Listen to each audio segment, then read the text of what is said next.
Oi, hoje eu estou aqui para gravar uma videoaula para o professor Hugo, da PUC Goiás, Fenômeno de Transporte C01. Meu nome é Eula Lorena Pires Fernandes. O tema da aula é condução térmica. Por definição, é o processo de transferência de calor em que as partículas de uma região com maior temperatura transferem sua agitação térmica para as partículas de uma região vizinha com temperatura inferior. Essa figura ela ilustra a propagação do calor por condução. É quando colocamos fogo na ponta de uma vareta metálica e o calor se propaga até a outra ponta gradativamente. Logicamente, quanto maior for a condutividade térmica do material, melhor e mais rápida será a transmissão térmica do calor.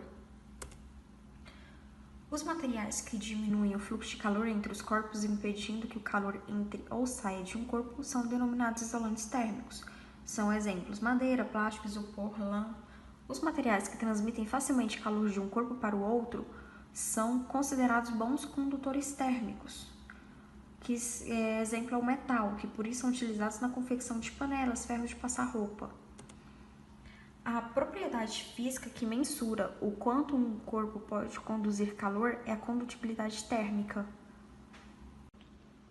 Outro fator que depende da condutibilidade térmica é a sensação térmica.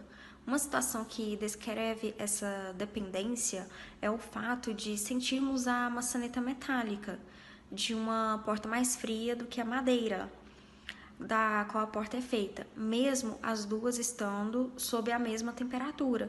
Essa sensação térmica de frio ocorre porque a maçaneta tem a condutibilidade térmica maior do que a da madeira. Portanto, a transferência de calor da mão para a maçaneta ocorre mais rapidamente do que para a madeira. Fala galera, meu nome é Rodrigo Porto e eu vou dar continuidade ao que a Eula estava falando sobre condução térmica. Agora vamos falar um pouco sobre as aplicações da condução térmica que utilizamos no dia a dia. No nosso dia a dia, encontramos vários exemplos de aplicações da condução térmica, tanto como condutores quanto de isolantes térmicos. Dentro deles está a panela que utilizamos para cozinhar. São feitas de ferro, um material que absorve melhor o calor recebido pela chama do fogão. Na maioria das vezes, os cabos das panelas são feitos de madeira, pois são um bom isolante térmico, para que não aqueça da mesma forma que a panela, evitando acidentes. Um outro condutor térmico são as latas de refrigerante, onde as bebidas resfriam muito mais rápido que as garrafas de vidro ou de plástico, por exemplo. Isso ocorre porque o metal é um bom condutor térmico e permite a saída do calor do líquido no interior da lata mais rapidamente.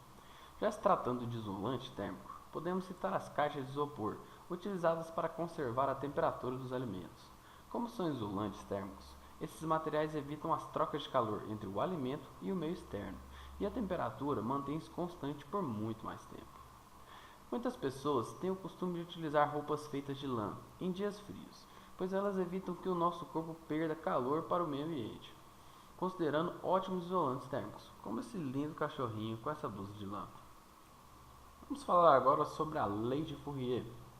A lei de Fourier diz que a quantidade de calor que atravessa uma parede, sob uma diferença de temperatura constante, é diretamente proporcional à área da seção transversal, à diferença de temperatura entre as regiões separadas pela parede e ao tempo de transmissão, e inversamente proporcional à extensão atravessada ou à espessura da parede.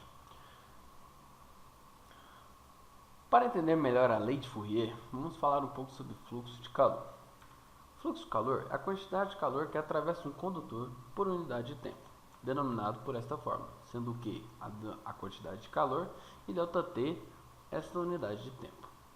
Vamos utilizar o conceito do slide passado para demonstrar outra forma de calcular esse fluxo de calor. Vamos falar sobre os fatores que influenciam na lei de Fourier.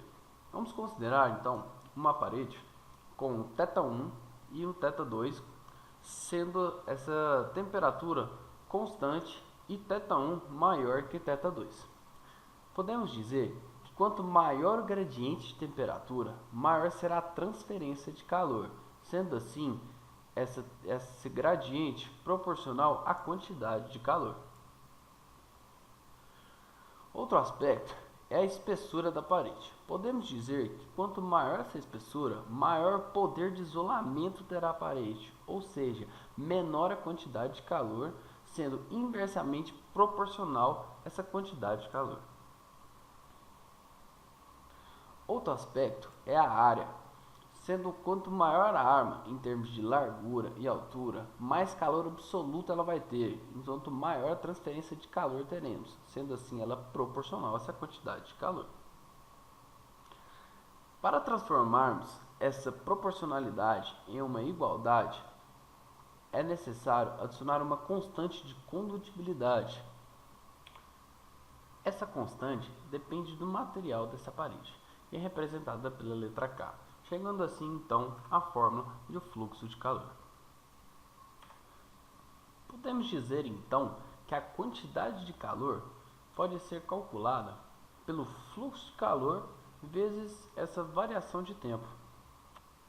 As unidades de medida do fluxo de calor podem ser de duas formas: uma unidade de medida usual, que é a caloria por segundo, ou a unidade no sistema internacional, que é o joules por segundo ou watts. Vamos falar agora sobre o K, o coeficiente de condutibilidade térmica. Podemos dizer que quanto maior for o coeficiente de condutibilidade de um material, maior a quantidade de calor pode ser conduzida em uma determinada situação. Ou seja, quanto maior o K do material, melhor condutor térmico ele vai ser. Quanto menor for o K, melhor isolante térmico ele vai ser. Existem duas unidades de medidas para esse K, sendo assim a usual, que é a caloria por segundo vezes centímetro vezes os graus Celsius, e unidade no sistema internacional, que é o joules por segundo vezes metros vezes Kelvin, ou watts sobre metros vezes Kelvin. Aqui estão alguns exemplos de alguns coeficientes dos materiais. Podemos perceber que o coeficiente da prata e do alumínio é um coeficiente de um valor alto, ou seja, são bons condutores térmicos, são metais. E o da lã e o do ar seco tem um baixo valor do K, ou seja, são bons isolantes térmicos. Vamos agora resolver um exercício da lei de Fourier para entender melhor. Uma parede de concreto de 9 metros quadrados de área e 10 centímetros de espessura tem um coeficiente de condutibilidade igual a 2 vezes 10 a menos 3 calorias sobre segundos vezes centímetros vezes graus Celsius. Sabendo que a diferença de temperatura entre suas faces é de 5 graus Celsius, qual a quantidade de calor que flui através da parede durante 10 minutos? Aqui é a fórmula do fluxo de calor, quantidade de calor sobre o ΔT. Aqui é o que foi dado no exercício: a área, a espessura, o K e o ΔT, diferença de temperatura. Transformando a área em 9 metros quadrados é igual a 90.000 centímetros quadrados. Aqui é outra fórmula de calcular o fluxo de calor. Seria o coeficiente vezes o ΔT vezes a área sobre a espessura. Jogando na fórmula, então temos 2 vezes 10 a menos 3 vezes 90.000 vezes 5 sobre 10.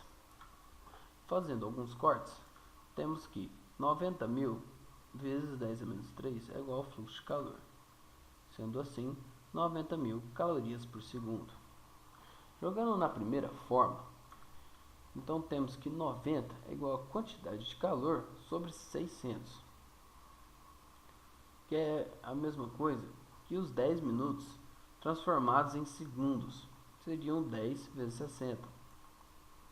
Sendo assim, a quantidade de calor é igual a 90 vezes 600, chegando então a 54.000 calorias, e essa é a quantidade de calor que flui durante os 10 minutos. Bom, é isso aí. Tomara que tenha aprendido um pouco sobre condução térmica. Agradecemos por assistir o nosso vídeo e se gostou, dá um like aí. Até mais!